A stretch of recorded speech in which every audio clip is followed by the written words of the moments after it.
Hello, everybody, and welcome to today's masterclass, Making a Case for Remote Leadership by Diana Clark.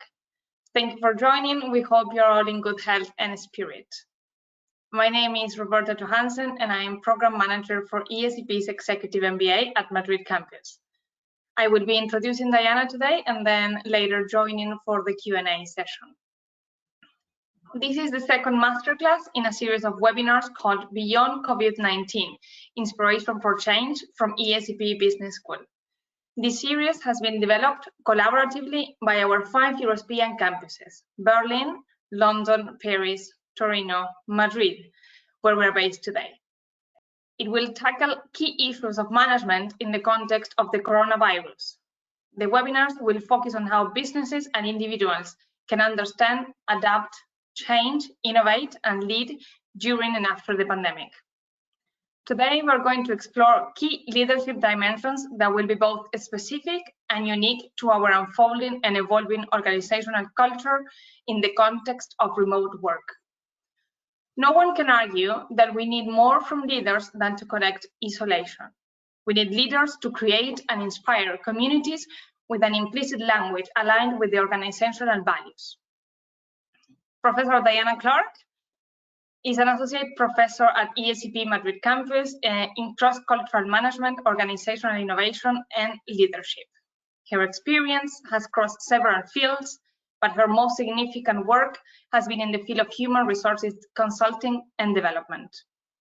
She has a Bachelor of Arts in French and Spanish from the London University, and she's a British citizen born in Venezuela who has worked and lived in 7 countries that span 4 continents, Spain being the country where most of her professional life has developed. After 17 years of work in a multinational corporate and investment bank, Diana decided to go into consulting and is currently a partner and co-founder of Manager Studio, a firm specializing in helping organizations develop managers and communication skills. During the last 18 years, Diana has developed a sound career in executive training for multinational companies. She is co-author of La Nevera Vacía, Gestión de Equipos en Tiempos de Incertidumbre, and author of Resiliencia, a book on the common traits that leaders and team has in Spain to recover from the 2008 crisis. Well, that's all the introduction. Thank you so much, Diana, for being here. It is a pleasure to have you and to pick your brain on this very important subject today. Okay, thank you, Roberta, and hello, everybody. I hope that you're well and safe. Before we start, I'd just like you to have a look at the upper part of the screen. You should be able to see a caption that says go to www.menti.com and use the code 668183. So for those of you who've never used Mentimeter, I'll just briefly click on the I here. So to make it more explicit, grab your phone, go to www.menti.com and then enter the code 668183. All right. This will allow you to answer questions, to vote and participate, because with, of course, having an interesting audience, which statistically is significant, it'll be interesting to pick up on your answers, on your vision, on your opinions, because we have several key questions that we want to ask you throughout this chat, this share that we're going to start right now. So what we're going to be seeing in the next 40 minutes or so are precisely, given the current context, well, how has it impacted the way we communicate, the way we work together, the way we lead and engage others? And that's why your opinion and your experience is going to be very useful. So traditionally, or throughout history, the way we do this has been intimately linked to technology of the times and, of course, to the available resources. And we're going to have a look at, well, how over the last month or so, people's habits have had to change quite drastically. Although, of course, technology has been available. I mean, I have been working in and leading a virtual team for a number of years, but a lot of people have been just working virtually, sometimes from home, To give you an idea, in the year 2001, when they first started actually doing surveys, in the US, less than 3% of the population actually worked full-time from home. And in 20 years, it hasn't gone past 18%. And yet, of course, a lot more people sometimes or occasionally work from home. But this has been all of a sudden, I mean, literally from one day to the next, having to completely change your work habits. And it's been quite daunting and complex for a lot of teams and leaders. So first of all, the first thing that we have to do is set some assumptions. And the first one is that human brains need safety, the perception of safety. And precisely what does this mean? That means that if you are leading a team that has to work in remote mode, that means that people are more likely to follow you, to engage with you, if you are able to provide that sort of sensational perception of a safety net. We are wired to reduce uncertainty. Okay, so how do we do this virtually?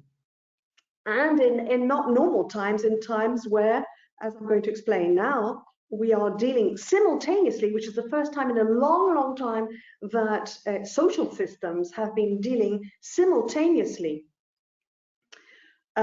with the three big dimensions of, let's say, uncertainty. We know that technology changes faster than our brain.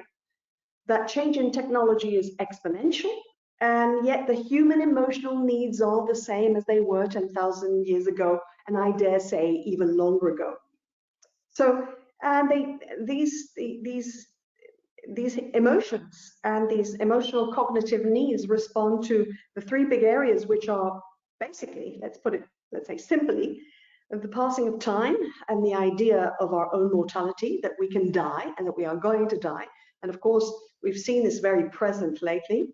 How we articulate our relationships, and of course, the way that we've been articulating our relationships in the last month and a half have changed for a lot of people, and how we actually survive in the physical world. So even although these three dimensions can vary a lot between different social groups or cultures, but they provoke the same basic emotions or fears or sense of uncertainty.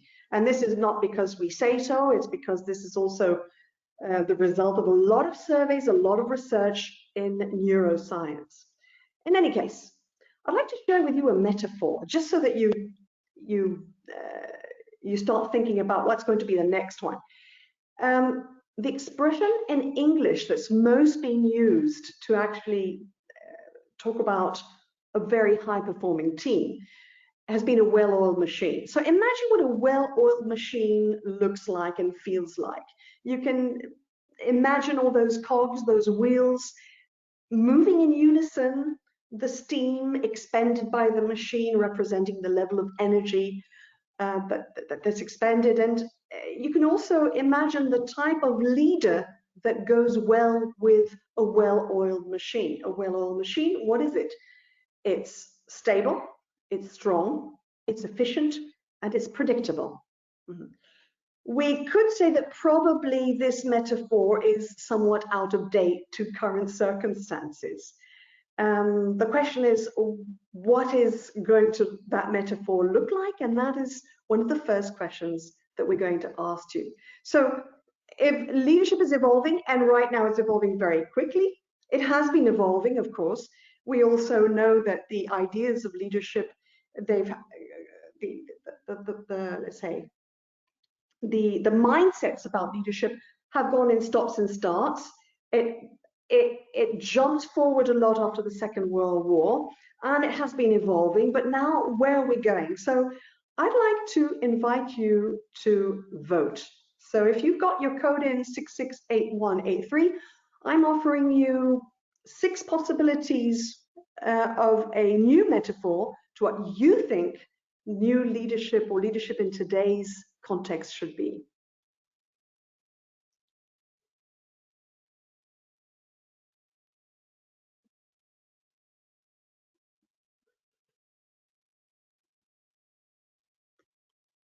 just so that you know, I would like to stop the voting in a minute.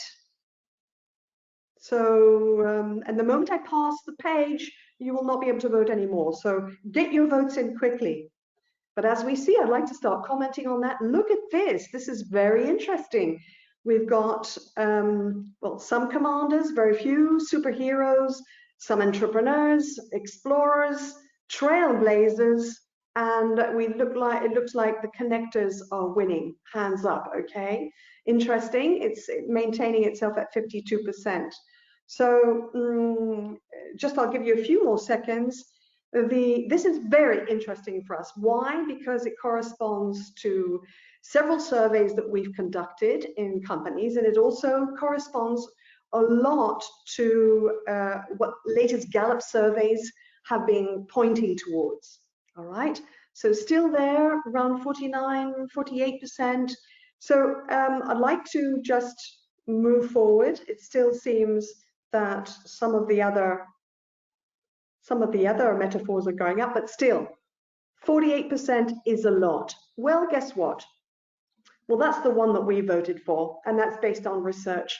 It probably doesn't surprise you because a lot of you actually chose that one. So the new metaphor for leadership is, let's put it in the terms of a neural network linker. Imagine yourself as a connector, someone who, like the synapses of a brain, that makes sure that those neural connections work so that ideas are communicated, come forward, are explored, etc. We're going to be working online a lot of the time, and what does that mean? That you have to be able to use all the resources that you have at your fingertips to make sure that those connections take place. Okay, these are interesting results. We're going to keep them, and we can send you some of those results so that you have them for reference. In any case, what we do know is that whatever happens, we have a very steep learning curve ahead. Essentially, if we look at let's say the three big dimensions, for individuals, for me, what do we first ask ourselves when we're working for a company or looking for work or setting up our own company, working in a team? What will my role be? What do I need to learn? How will my results be measured? What does it mean for teams? It means, how do we coordinate and integrate? How do we construct something that's cohesive? What are the tools that we have? What's going to be the vision, etc., etc. And for leaders, it means, well, how do I achieve results through others? We do know, as we're going to see, that it seems like a very simple question to answer, because you say, well, if I have metrics, if I have KPIs, if I have clear objectives, well, we just do the same. We try and achieve the same through sometimes slightly different means. Well, it's not as simple as that. We have been able to see that over the last month and a half of this, let's say, incredible, let's say, adversity, and this experience has been meaning for so many people, organizations, and professionals in general. For organizations, it means if we are going to have to spend a long time leading or achieving results with our leaders through other means, how do we make our culture stick? Because there is a famous phrase that I'm sure that you're all aware of, but somebody, I can't remember who, some time ago said, well, how would you define organizational culture? Well, as just the way we do things around here. I've never liked that definition, because more than really pointing towards what sort of vision we have, it seems to be very concentrated on the present, and it doesn't address what we really need to do in organizations, which is actually to address the future. We are living right now let's say, in a situation that never in our wildest dreams would we, as much as we've talked about VUCA, we're so bored with talking about VUCA lately, and yet look, it's happened to a degree that none of us could have anticipated. In any case, I would love to be able to speak to each one of you and to ask you the question, what is leadership for you? Well, for me, it's about the conversations. That's why it's such a challenge right now where we are. It's not that we haven't been working in remote fashion for a long time, but in such an uncertain environment, not so much. So it means the quality of the conversations that you have with all your stakeholders is going to have to be very important.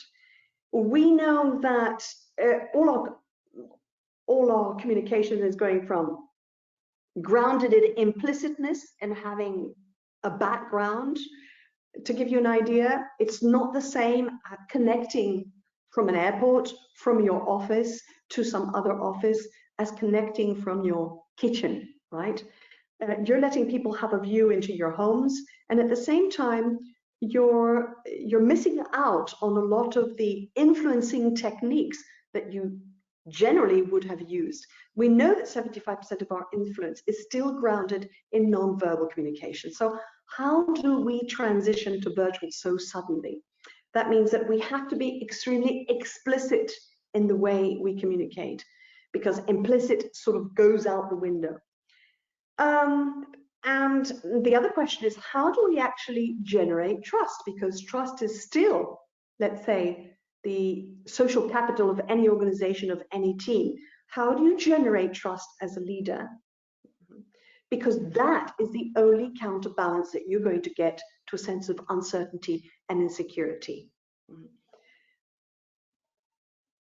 I would just like to show a few pictures of the way that our environment has changed, because we tend to think that what we're doing now is the norm, right? And that has been the mindset since we've started to working, let's say, together, especially since the Industrial Revolution. But exponential change in the work habitats has been evident, yet the change in leadership has been sort of linear. I'd just like to share some pictures with you. I hope you can see them. It took actually 50 years, over 50 years, to go from the picture on the left to the picture on the right. And so here we see a group of mainly women working in an office with those big bulky typewriters that probably never changed place in about 40 years. And except for apart from women's fashion, well, there were some changes between one picture and another. The light bulb became, well, a commodity, and also the telephone. So things did change, but it took 50 years to go from one situation to the other. The time that went from these two pictures was halved, okay, less than halved. Here's one, let's say, environment, a work office environment in the 1950s, and the one on the right is in the early 1970s. Well, guess what? Here, everybody had a new commodity, which was a telephone. And that means that we had to have our own little cubicle to work.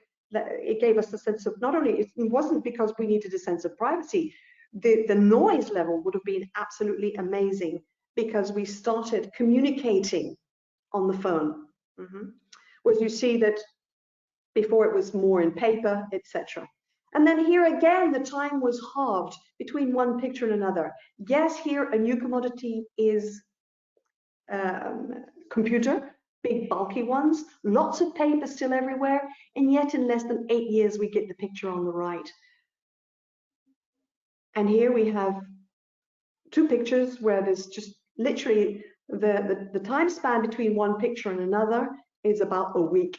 Okay, so here we are in open collaborative spaces, which are more and more common in a lot of companies. And then all of a sudden here we have on the right, here you are somebody working from their bedroom with two children on their lap. Okay, so this is what's happened in the last month. Now, how do you manage that? I'm sure that a lot of you have lots of anecdotes and experiences that they could talk about.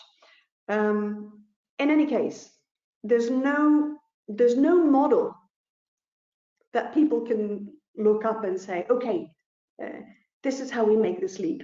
These are the best practices. This is the way to do it right. Because the crisis is so sudden and so so far-reaching consequences that it's left us a little bit in a gap of knowledge and of experience. And it demands very sudden transformation. And it involves, as I said before, simultaneously the three big dimensions of uncertainty, all at the same time. That means fear, sometimes lack of motivation, stress. A lot of these things that all of you at some time or other might have gone through over the last month. And if you have to lead others, well, what do you do about it?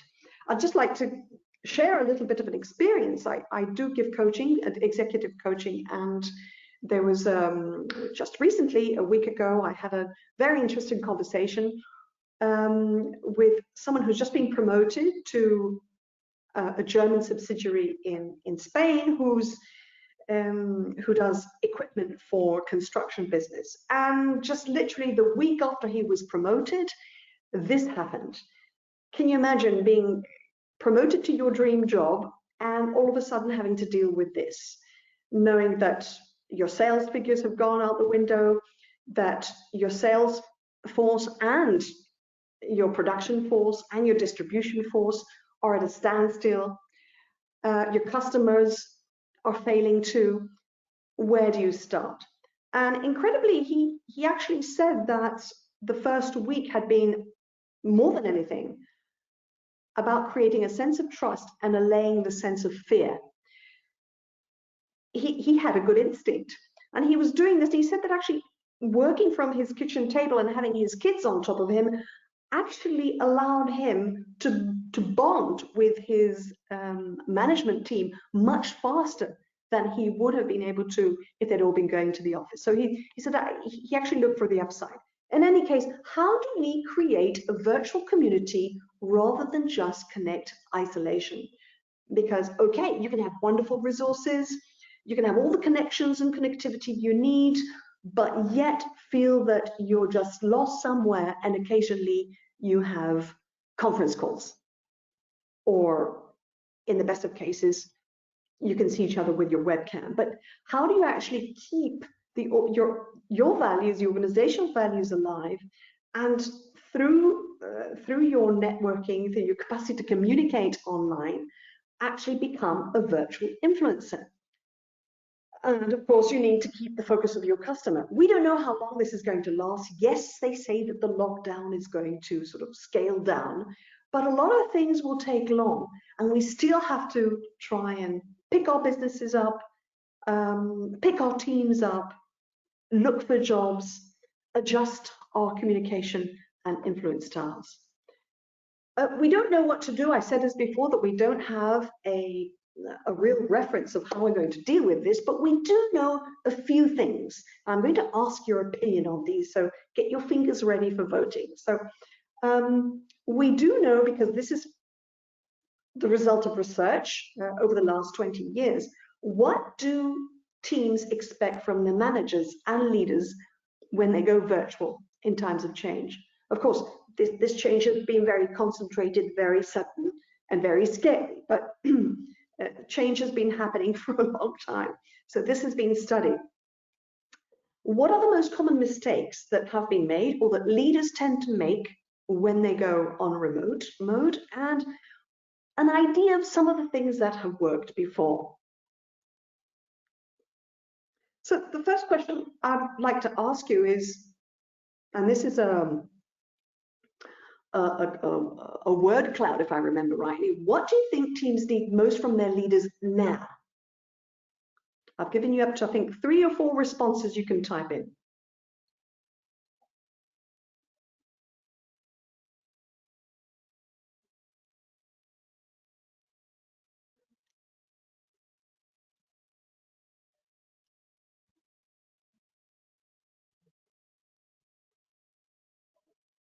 Now, isn't that nice? Yes, we see some interesting key concepts that are central to all of your opinions. Empathy, trust, support, guidance, reassurance. I see 3 concepts coming up again and again: empathy, trust, support. We've got vision as well, listening, communication, being available.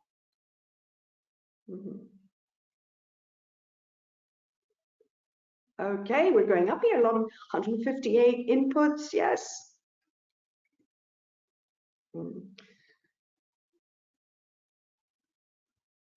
Okay, so we see here some clear outlines here. Reassurance, empathy, trust, support, communication, guidance, flexibility, vision, clarity. Excellent. Okay, so what we're seeing here is very interesting, because most of the things that are important to most people at these times are not things like metrics, KPIs, new objectives. It has a lot to do with the emotional part of who we are. So I'd like just to share some things, well, in a very summarized format. The result of a survey that was conducted not long ago about what teams expect from their managers from, let's say, concrete behavioral basis. But here I'm sticking with empathy, trust, support, communication, vision, understanding, reassurance, confidence. These a lot of these are based on what we call it virtual emotional intelligence. So the survey is much, let's say, extensive than this, but we summarized it in, let's say, 5 key things. What do people want from their managers? They want coordination. That means they want communication. They need trust. They need very, let's say, strong communication, messages, vision. They want, rather than be micromanaged. And this is, we're seeing that some Gallup surveys are showing that some managers, in order to make their teams feel that they're sort of in control, are making the mistake of micromanaging teams. So coordination, not micromanagement. And for that, there has to be trust. Accessibility, not omnipresence. Most teams, and I'd like to know, well, I can see what some of the things that you said before is about trust. You like your managers, or what you would expect from your leaders is accessibility, guidance, but not omnipresence. Somebody looking over your shoulder all the time. You want relevant and timely information, not saturation. We found also this is being supported by some Gallup surveys that are being running every week now about what are people feeling at work. And these are some of the well, let's say, the good things and the not so good things that are popping up here. Feedback. People want feedback. And we do notice that in remote mode, apparently this is what surveys are showing, that remote mode leaders give less feedback. Either they forget, or because the out of sight, out of mind syndrome, or because they feel slightly daunted by the prospect of giving somebody feedback on a phone or through a webcam, right? So, but people still need feedback, the same as even more than they did before. They want to be able to participate in decisions, and what often happens when you suddenly go in remote mode is that to be more effective, managers take decisions quickly. But this means that a lot of people are perceiving that the decisions that they have to actually execute and that they have to actually carry into action or into process, they feel that they haven't really participated in constructing that decision, and sometimes they feel sidelined. So again, what does that affect? The sense of trust, the sense of communication, the sense of vision.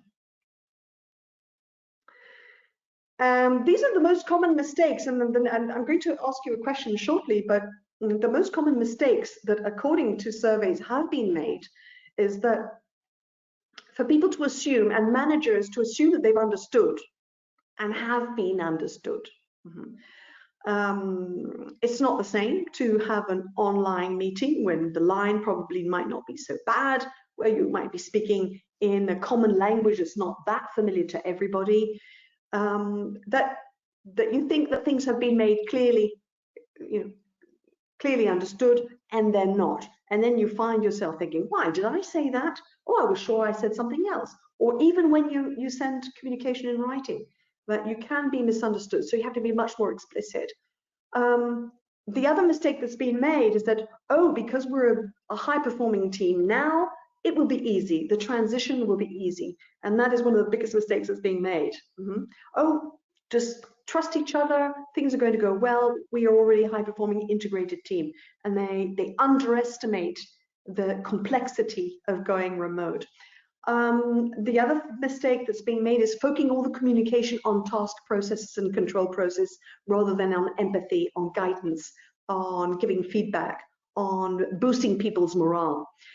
Micromanagement and excessive control, not very good facilitation of virtual meetings. They're turning a lot of them into long monologues where people feel that they're sort of the victims of monologues or stand-ups. Not providing enough verbal recognition for efforts that are being made, and also sometimes there have been some complaints of invading personal space. When you go online, sometimes there's a blurring of the limits between my time and your time. And we have to manage that carefully. So guess what? Here's another question. So what mistakes have you experienced most? It would be great if you could refer to the last month and a half, but any experience that you've had previously and what mistakes you've experienced most even before then, please share them.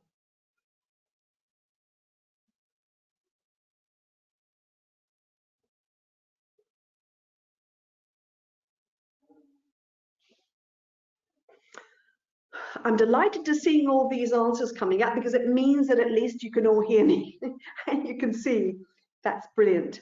So we have some interesting developments here. We can see how online there some of the two strong columns that seem to be in the forefront is the perception of lack of feedback and misunderstandings. And then there's different inputs about lack of resources. All of them are there. From 8% to invasion of personal space. It doesn't seem that you're so concerned with that.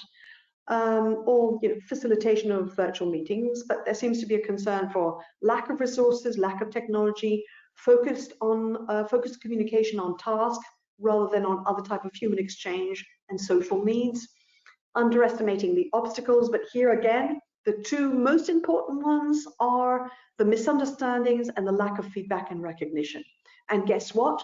These confirm the results that we have of surveys in company and also the surveys that we have been checking on the Gallup, the latest Gallup surveys as well.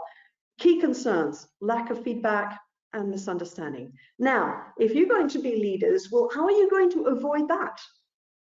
We wouldn't want you making the same mistakes that you might be criticizing others for doing. So the thing is that, so if it's the most common mistakes that we can make are misunderstandings and lack of feedback, well, there you have some very key and clear indications of things to avoid. Give more feedback, check understanding. And anyway, at the end of the day, what we're seeing, and we've been giving these recommendations in our courses on remote management. Perhaps some of you who've been in our course for remote management and cross-cultural management can remember this. You have seen this. At the end of the day, you're going to have to try and find that right balance between the process and the communication that you use to effectively control what's happening, to establish rules of the game, to make sure that things get done, and those which are inclusive, that make people feel that they're part of something. So we call it the ABCD of best practices, which is about trust and relationship maintenance. You have to work on that. Give more feedback, more recognition, and make sure that there are no misunderstandings. Communication multiplied by 3. That means because our communication becomes so much more explicit, a lot through written communication and through other means that are not just the face-to-face. Imagine, how do you show somebody a thumbs up? how do you go like this to somebody? How do you say, perhaps not a good moment? How do you convey those expressions of reinforcement, or patting somebody on the back, saying, well done, or a smile? Well, that means that you're going to have to replace that with explicit communication, because people expect it just the same. Would you, for example, go into your office in the morning and not say hello when you've got a colleague right in front of you? If you see somebody really upset and with a problem, would you not say in face-to-face mode, how are you doing? I see that you're tired. There are a lot of things that we do. I mean, over 70% of the gestures and the things that we do that really make a difference to social systems are things that are implicit, and now they become explicit. It means I have to remember to check up on somebody and say, how are you doing? I have to remember to actually compliment somebody. I have to remember to give feedback, because out of sight, out of mind. It also means, just to give you, and before we go on, the first thing that we're going to check on is how actually you create trust. For those of you who haven't read Stephen Robbins, but I do recommend, he's probably the most read and respected expert on organizational behavior. He has a phrase that I 100% agree with, and is that no human being will voluntarily follow someone that they don't trust. The question is, would you? Well, sometimes we're obliged to follow somebody, or to, let's say, explicitly carry out their instructions, but willingly, it doesn't happen that readily. And the question is, okay, how do you, and how are you as a leader or as a team member going to create or generate enough trust for people want to listen to you, for people want to follow you? And this is the next question. So I'm going to ask you, this is very, I know that I'm simplifying, but in order to generate trust today, a leader needs to, and I'm asking you to choose one option. Either be perceived as highly competent, have a high level of integrity, be able to offer a positive vision, or to care.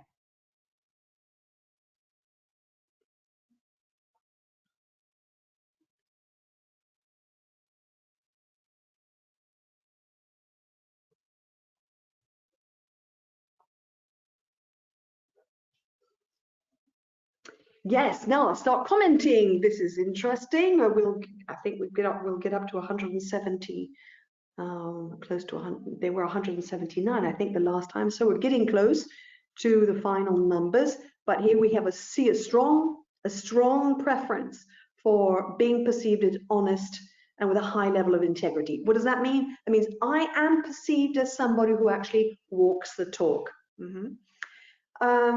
It also high level of competence, lesser 7%, defending team's interests, and offer a clear and positive vision of the future, which it comes second best. All right. Thank you very much for that. And guess what? It also corresponds to a great extent to the latest surveys that were conducted in organizations. Now, this was a trick question, actually. It was a trick question because actually you need to have the four things. But depending on the context, in slightly varying dimensions or ingredients. So what does it actually mean? It means that, okay, you can show a high level of integrity, but be perceived as somebody who's very honest, who walks the talk, who delivers what he or she promises. But if, on the other hand, you're a moaner or a complainer, or you don't show that you care for your team, or you make mistakes, well, that will sort of reduce the level of trust. So all of them are needed, but these different dimensions vary depending on the context. And we do notice that in times of, let's say, of very quick change, of very high uncertainty, and of fear, what people expect most, although they want everything, they want their manager to care for them, to defend their interests, to show some sort of positive vision and belief that the future is possible, to be competent at their job, etc. But in these times, the one that's most prized is honesty. The question is, are you getting it? And do you deliver it? It means that when a leader, you're going to have to ask yourself those 4 questions. Does my team perceive me as a competent professional? Do they perceive me as a professional and a human being with a high level of integrity, who also can offer some sort of vision and who shows that they care and defend the team's interests? Why? Because you will probably find, and those of you who have, and I know that a lot of you have experience in working in remote mode, and in remote mode, signs of dysfunction tend to go unnoticed. That means that you have to have a really, really good connection. That means you have to stay attuned and intervene quickly. Remember, because it's about the quality of the conversations. I mean, a team in remote mode can go from functional to dysfunctional very quickly without you even realizing it, because you don't see them, you don't see the body language. So it might just be the quality of the emails, or WhatsApps not being responded with the celerity that you usually expect, or things being delivered slightly late, or just a member of the team not being very participative in conference calls, and you think, this is weird. Okay, so you have to really stay attuned to this and intervene as quickly as possible and have a meaningful conversation. And this takes us to communication multiplied by 3. It means attune, attune, attune. Use all the channels that you can, and of course, use the right channels for the right things. I've noticed one thing, I don't know if it's happened to you, but I've noticed in the last month that some channels are getting, let's say, blurred. And sometimes it's been difficult for me to actually follow a sequence of messages, because they started an email and ended in WhatsApp or in some other medium. And you're thinking, I'm sure that I got a reply to that. Where is it? And you spend a lot of time looking through all the different channels that you've been using. And you think, this can't happen, because messages go unnoticed or not properly answered. And I've noticed this is one of the key things that I've had to establish with the team, that if we're talking about one subject and it starts an email, it ends an email. And if it's going to be a WhatsApp conversation, it's going to be a WhatsApp conversation, and each channel for the right things. Taking decisions, not very good by email, obviously. Creating social ties and exchanging, let's say, social tidbits and chat and making people feel connected with WhatsApp, that's fantastic. But mixing the channels too much can produce actually quite a lot of misunderstanding and misplacement of key documents. And also planning multiplied by 3, because a lot of the things that we just do intuitively, we know through also research and also empirical evidence and our own experience. I don't know what you think about this, but a lot of the things that we solve on a daily basis, you solve in a corridor in front of the coffee machine. You solve in an informal way. That allows for a lot of really key decisions in organizations and in teams actually to happen, or to develop outside stuffy meeting rooms.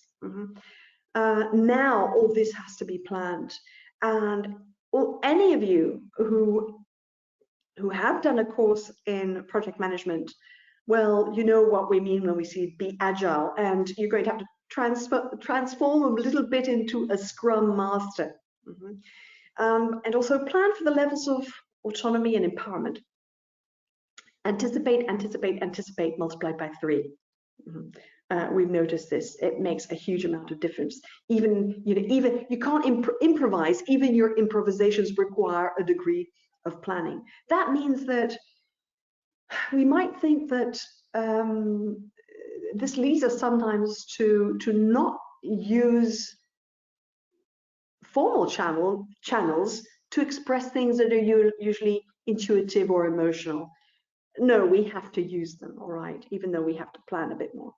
And finally, the use of technology. Just to give you an idea, I mean, you can see who I am. I was born in 1955. I am certainly way pre-digital, but even old dogs can learn new tricks.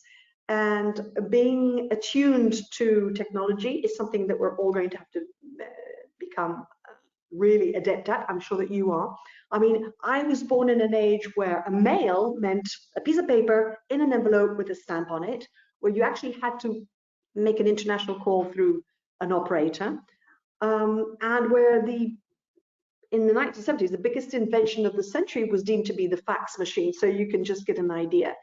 And things are moving at such a pace that we don't even know what things are going to look like. So here we are going from, some of the assumptions that we had back just half a century ago, even just 10 years ago. And now we're thinking of how we're going to integrate artificial intelligence into social systems. So, wow.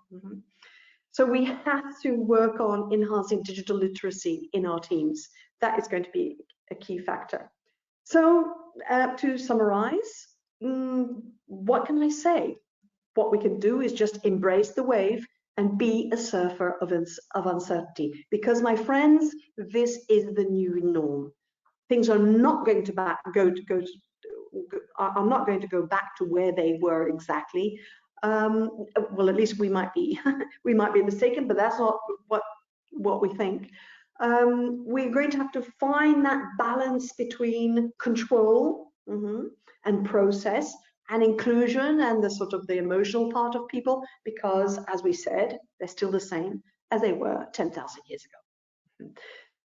Don't let out of sight be out of mind. And it also means that to get things done, because this is something that you will have noticed through media, it robs you of at least 30% of your energy. So giving a sense of energy, it means that you have to deploy even more than you would normally in face-to-face mode. So accept that you don't have all the answers, and just remember, the next wave is just around the corner. And surfers know this very well. They know, a good surfer knows that they have to have their attention 100% where they are right now, but they have to be anticipating the next wave. So my friends, be a surfer of uncertainty. So now if you have any questions, I'll be delighted to answer. Oh. Well, thank you, Diana. Thank you. Yes, great presentation. We do have a few questions from the audience. Okay. So if you want, if you'd like to keep asking questions on the chat that you have on your side, that would be perfect. But we are going to start right now. Thank you, Diana, for taking the time for us to reflect on this situation and how leadership is affected by this.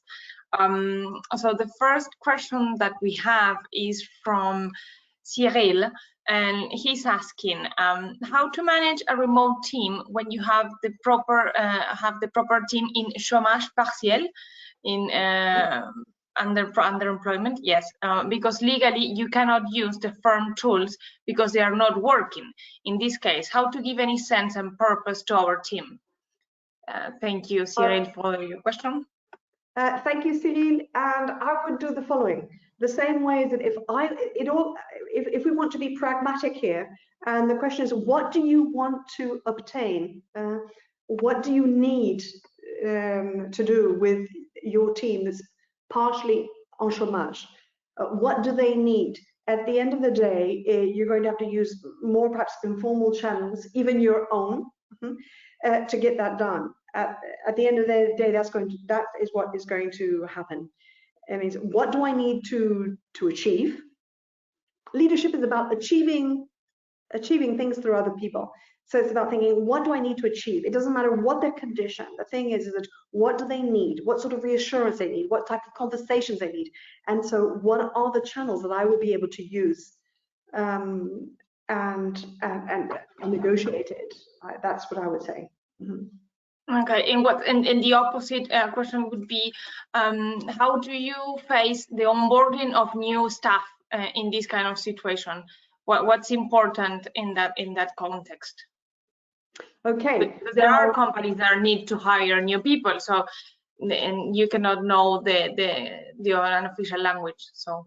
Well, no, absolutely. So I think to be practical, what I would do, because I've been seeing this over the last few weeks, and we've been asked this question, is that first of all, what you need to do, because when you're onboarding online, let's say using the channels that you have, remember that you're not onboarding, you're not having a conversation with 10 people or 5 people. You're having not one conversation, you're having as many conversations as there are people that need onboarding. So they need private space, they need a level of intimacy with whoever is going to participate in onboarding. It needs structure, so you're going to go again, look at that, let's say that balance. What are the key things that they need to know? But some of the onboarding mistakes that are being made in the last month, and some clients have actually shared this with us, is that all their purpose has been doing the onboarding through what our processes are. And people feel sort of abandoned and that there's no emotional texture to it. So they need people to be able to talk to, have conversations. So have the onboarding process, yes, and show people what the culture is, what we do, how we do it, what our areas are. But at the same time, they need to have other types of conversation to keep that balance. That's what I would say. Okay, perfect. We do have another question from Alvaro, and his question is, how does planning 3 times not conflict with micromanaging? He thinks it's a thin line that separates over planning and micromanaging. Yes, the difference in micromanagement is that you manage every single detail. Planning means that you delegate as well. So it's not the same thing to plan a lot and to have a very clear, let's say, framework for working together, establishing what are going to be the rules of the game.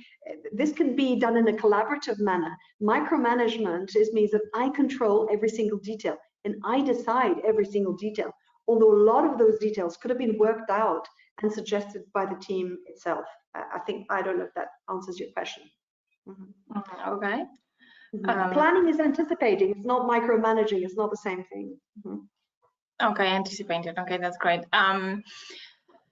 This is a very interesting question, is how to keep morale high, especially with some stringent deadlines that cannot be extended in these situations, like you have a lot of deadlines, and how you keep the high morale for the whole team.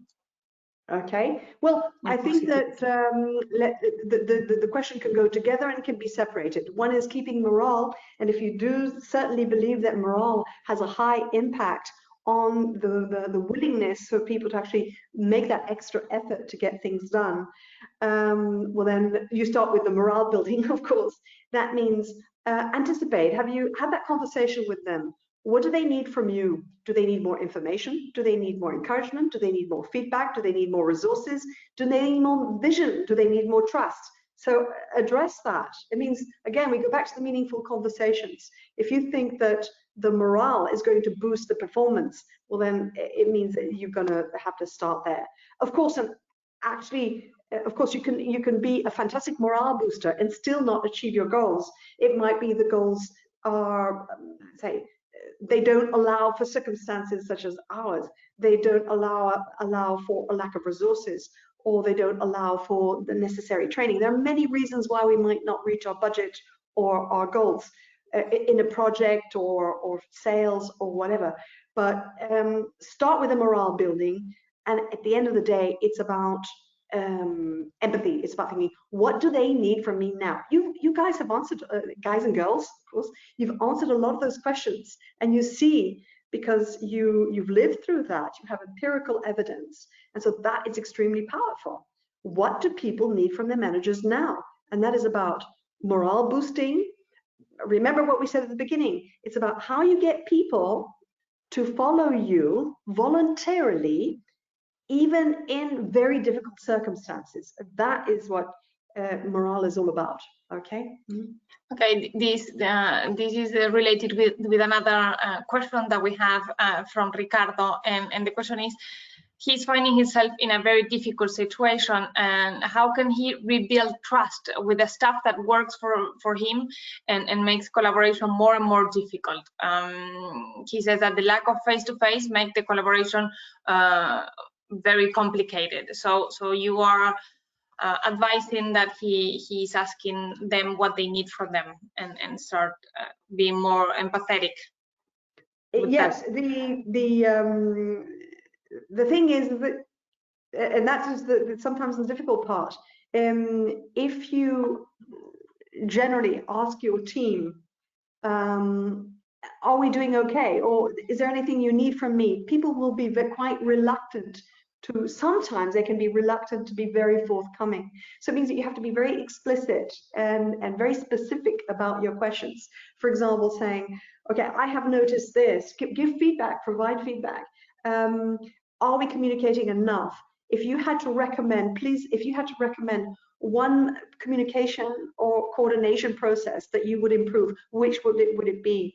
Do you think it's important to increase the amount of, let's say, online meetings that we're having a week or a month or whatever, or decrease them? Is there anything that you think that you should be doing that I should delegate to you?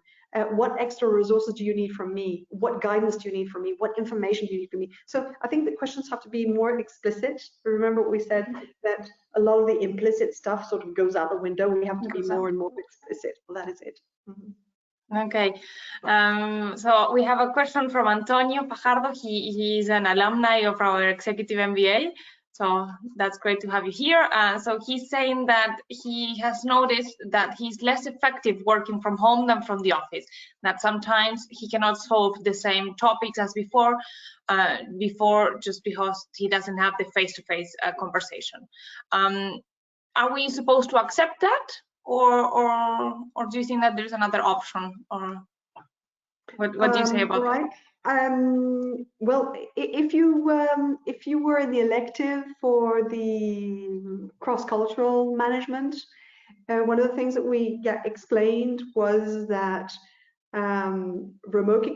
working in remote mode seems to be more difficult for what we call high context cultures. That means cultures that are heavily based on relationship and face-to-face, where you have to, you feel more comfortable if you can read people's body language, where the same word can have very different meanings depending on the context.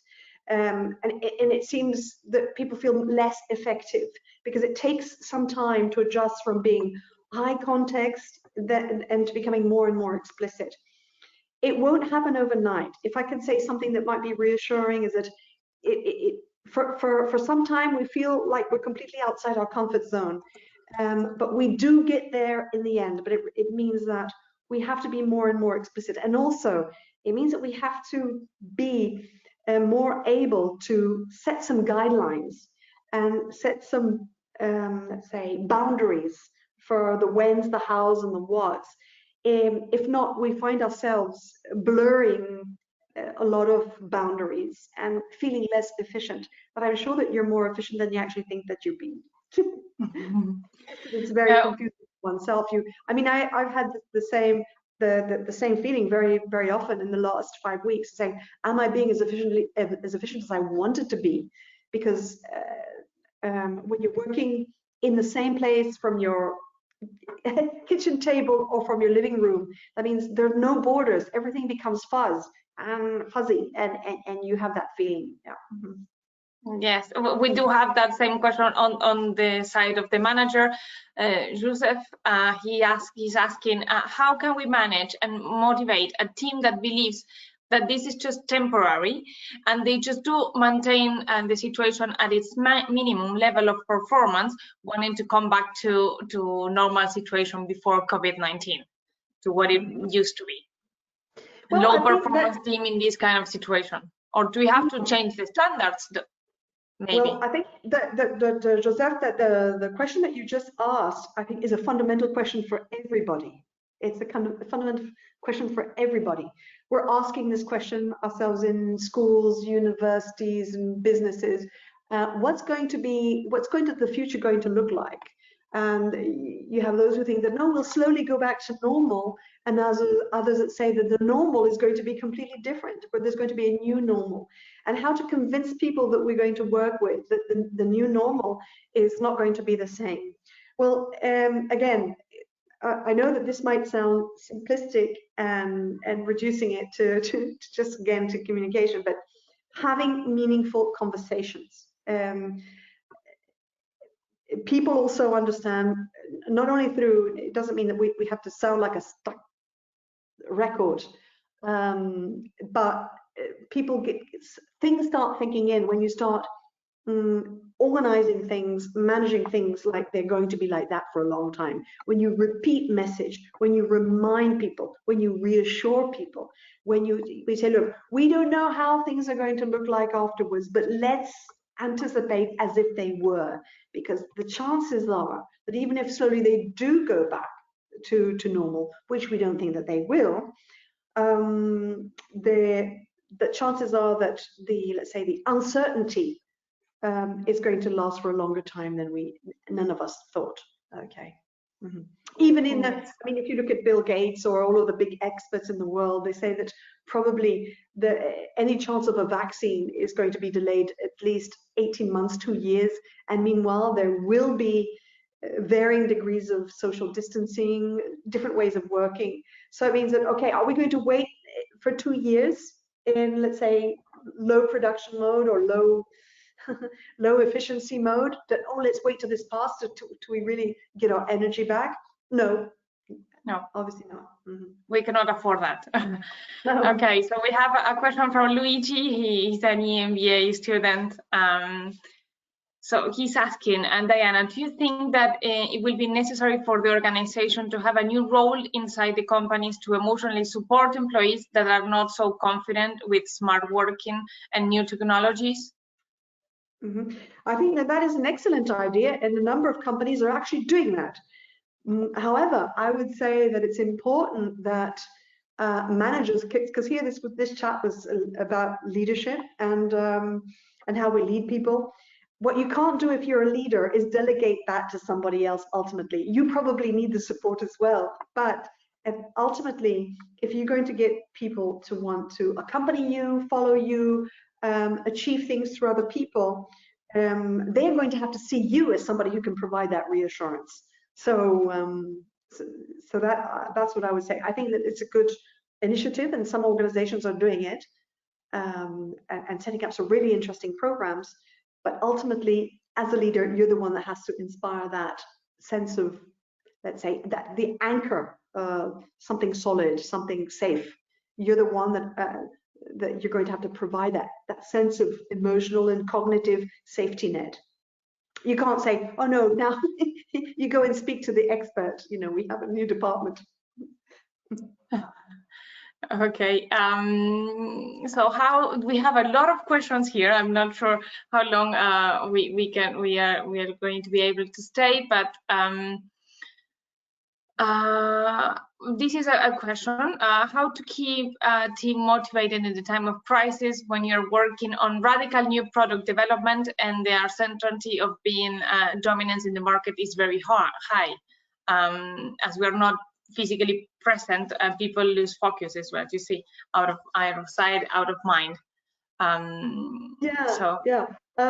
Well, actually, the first question I would do, and this is ultimately changing also a lot of organizations' priorities is and where they think their core competencies are. You know, we're now used for the last 20 years to working based on competencies and rather than attributes. And what organizations are doing are quickly realizing that the way we select people and train people has to take these skills into consideration. Because we've noticed that working in a remote mode, it is true, not every single person is good at that. If you're going to have to spend all your time following up on people, and you have a huge, let's say, emotional and cognitive wear and tear just to get people to want to face every day, there's something not quite right. So a a key competency, I think, for anybody is a degree of self-leadership. And what happens if you feel that there are people in your team or somebody in your team who is not able to self-lead, self-organize, self-propel, self-drive? Well, I'll leave that question open. It's something that perhaps you won't be able to solve. But yes, the thing is, important, the deep conversations, not let the distance get in the way of having meaningful conversations, having them planned, frequent, with good texture, and having very important is having that balance. Planning multiplied by 3, we need to decide together what are going to be the rules of the game. If we decide, if I say, or if you say, look, I need this by tomorrow, we all understand what by tomorrow means. Sometimes they're very, some rules are unwritten, but in remote mode, they have to be written. For example, with my team, we have an agreement, and that means that if somebody sends me an email, they know that I would have to be dead not to reply within 6 hours. Okay, and this is what I expect of them, right? They know that if they send it, and we've got an agreement as well. If I have a phone call, they know that within three hours, I'll get back to them somehow. Even if I say, I can't call you back, or I can't give you that answer, I'll speak later. If they send me a WhatsApp, that's immediate. Also, they know that within 2 hours, I'll post something saying, speak to you later, but they will have some sort of reply. So yes, you need to have a framework of how we're going to behave, that if we all work together, it wouldn't be necessary. But in remote mode, it's necessary. How are our replies to each other? Yeah. Mm-hmm. Exactly, that question of the framework, and the very important question we have from another participant, Christoph. He's asking that he sees that some people in the team buy in differently to communication channels that there are available. What you're saying, communication, we have email people, phone people, chat people, WhatsApp people, and we cannot just repeat the same thing four times. Any suggestions? And I think that you replied to that question before, setting different. Yeah, that's something that I've noticed that sometimes, and it's even for those of us who are used to working in remote mode, and we've been doing it for some years. I've now been 5 years working in remote mode, but for some reason, because we're all working from home, those channels that are informal channels, more social channels, we're mixing that, and I do that myself. I've made the same mistake, and we've had to sit back and organize a meeting and say, hang on, let's organize ourselves. There's some messages that are getting lost in translation. So let's decide what is only via email, because what happens is, because usually email now, you have a longer response time, well, then you're sort of making shortcuts. Well, I'll attach this document via WhatsApp, and then I spend a week trying to look for it. Where on earth did I put it? So these seem like very silly things, but you need to sort of have a meeting and say, okay, guys, what channels do we have at our disposal? What are we going to use for what? Yes. And some things are good to, some things that have to be taken through decision making, well, obviously try connect your webcam and have a meeting. Yeah. Exactly.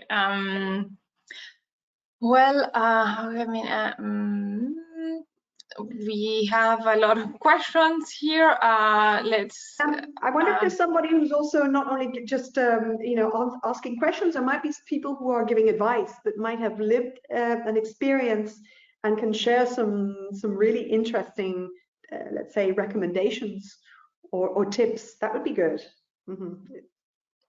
Mm-hmm. Yes, perfect. Let's see what do we have. 503. Do you think? Sorry, we have another question. Do you think that the current situation would make companies consider remote working as an integral part of working mode, along with presence at the office? Thank you. Yes. It's a student of the EMIBE, Elvina. Good to have you. Hello. Yes, I have you on my negotiation course. I think yes. I think that yes, and yes. In fact, it's we have more than enough evidence, direct evidence, to allow us to believe that yes, it's going to shape some companies that just 2 months ago didn't even think of letting people work in remote mode. Now they've gone remote 20, in the space of a week, and they're thinking, oh, this is working, this is okay, this is actually, things are getting done. So, and they're changing their policies. Yeah, we have evidence of that. Yeah. And another question related to your cross-cultural competencies and skill. Do you think that some national cultures are more adapted to work in remote mode? And that's a question from Dominique. Yes, well, actually, perhaps it's not so much cultures as ages, generations. Okay. We're seeing that even from high context cultures, millennials, if they're high context, they seem to be able to connect with incredible ease. They have an intuition. So I think it's generational, but it's also cultural. And typically the cultures that probably need more contact are those cultures that need more, let's say, trust in order to do business together. So you have, well, typically where we are now, we're connecting from Spain.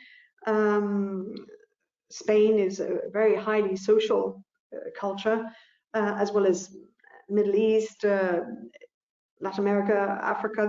You need social contact and physical contact, even if it's just sort of shaking hands, giving a hug, and all that, to create a sense of bonding, to get things. So it's those cultures where you say, first I trust you, and then we can work together.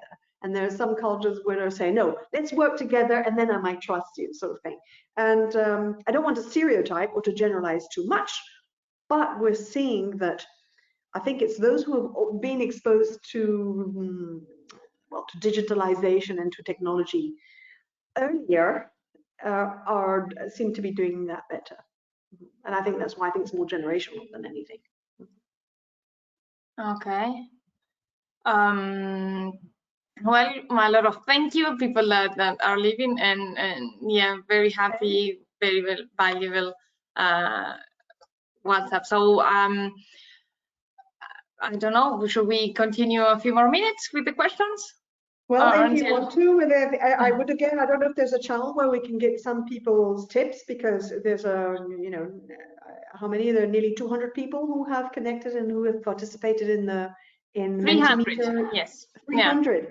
Well, that's fantastic, because that means statistically there are a lot of perhaps very interesting, meaningful experiences out there, and sharing those tips would be really, really positive. Mm-hmm. Yes, we will try to develop this conversation in our LinkedIn page and everything. Yeah. So I think it was really helpful and very valuable for us to reflect on this and to learn a lot from you, that you have been doing this for a long time. And so thank you, Diana. It was a true pleasure. As always. Thank you, Roberta. Thank you, everybody who tuned in to see this. A lot of you, I expect to speak to you shortly and be able to exchange messages as well. So thank you very much. Have a nice evening and keep safe. Keep safe. Yes, keep safe, and remember to go to our website to see all the interesting webinars that are coming in this series of COVID-19 Inspiring for Change, ESCP Business School. So thank you and have a great evening, everybody. I hope you enjoyed. Keep safe. Goodbye.